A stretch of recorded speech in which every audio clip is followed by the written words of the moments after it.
Hello everyone, আমি গার্গী আর চলে এসেছি আরেকটা নতুন ব্লগ নিয়ে। তো ব্লগের শুরু দেখেই তোমরা বুঝতে পারছো যে আজকের ব্লগটা কিসের হতে চলেছে। আর আজকের ব্লগটা কিন্তু একটু অবশ্যই বড় হবে, তাই প্রথম থেকে শেষ পর্যন্ত অবশ্যই সবাই দেখবে। আশা করছি খুব ভালো লাগবে, খুব এনজয় করবে।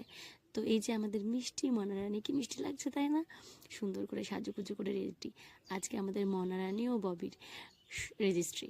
তো মনারানী আমাদের কাছের, তাই আমাদের আনন্দটাও বুঝতে পারছো কতটা হাই লেভেলের আছে। আর বউ দেখে নেওয়ার পর এই যে বরকে দেখতে আমরা ঘরে চলে এসেছি, কারণ বরযাত্রীও অলরেডি বিয়ে করতে রেডি। রেজিস্ট্রি মানেই তো আসল বিয়ে, তাই না? আর শুভস্ত্র শীঘ্রম, তাই তাড়াহুড়ো করে একদম ওপরে, যেখানে সুন্দরভাবে ডেকোরেট করা হয়েছিল রেজিস্ট্রির জন্য। তো বর বউ বসে গিয়েছে সিংহাসনে রেজিস্ট্রি করার জন্য। এখন দুই বাড়ির সকলের আশীর্বাদ নিয়ে যেহেতু রেজিস্ট্রিটা হচ্ছে, তাই বাড়ির বড়রা আগে বড়দের সব কাজগুলো সেরে নিক। আমরা তো আছি ছোটরা আনন্দ করার জন্য, বাদ বাকি কিছু সারপ্রাইজের জন্য। আরে বাবা, সব দেখাবো তোমাদের, চাপ নিচ্ছ কেন? আগে বড়দের কাজগুলো বড়রা করুক। এই যে মনার মা বাবা, ববির বাবা মা, আরও যারা যারা বড়রা ছিল, তারা সকলে শৈশাবতগুলো করে নিক। আর কি মিষ্টি লাগছে দুজনকে, তাই না? খুবই মিষ্টি লাগছিল দুজনকে, খুবই সুন্দর। আর মনারানী মাঝে মাঝে একটু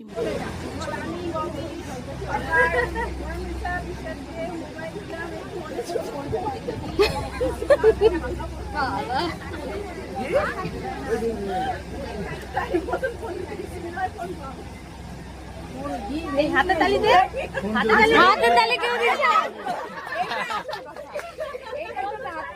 এই ভালো করে ফোনটা দেখাও। যদি সাইলেন্ট থাকে তাহলে আমরাও কিন্তু তুলসী খাবো ববির সাথে সাথে।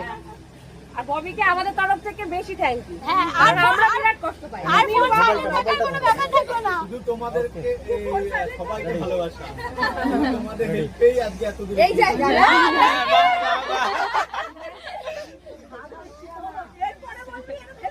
এইদিকে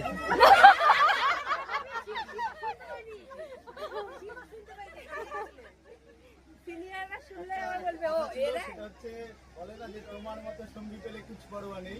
এখন ভিডিও করে ভিডিও করে এইটাই। বর তার বউকে নতুন একটা ফোন গিফট করে, পার্সোনালি নিজে বউকে এটা গিফট করে। তো আমরা সকলে এই জন্যই ওদেরকে খুব আনন্দে হাসাহাসি হচ্ছিলো, কারণ মনার যে পুরনো ফোনটা ছিল সেটা কোনোভাবে সাউন্ডের প্রবলেম হয়, একবার ফোন করলে শোনা যেত না, 10বার ফোন করতে হতো, নাহলে ওর মার ফোন করতো। সে কোন জন্য ববিকে আমরা সকলে ধন্যবাদ দিচ্ছিলাম। বর তো জ্বলে মরতো ওই বউকে ফোন করতে গিয়ে, তার সাথে আমরাও জ্বলে মরতাম, সেটা আর থাকলো না। তারপরে এই যে সুন্দরভাবে শুরু হয়ে গেলো রিং সেরিমনি। একে অপরকে সম্মান ভালোবাসা দিয়ে সুন্দরভাবে রিং সেরিমনিটা শুরু হলো। ববি নিচু হয়ে বসে মনাকে রিং পরালো, আর সেখানে দাঁড়িয়ে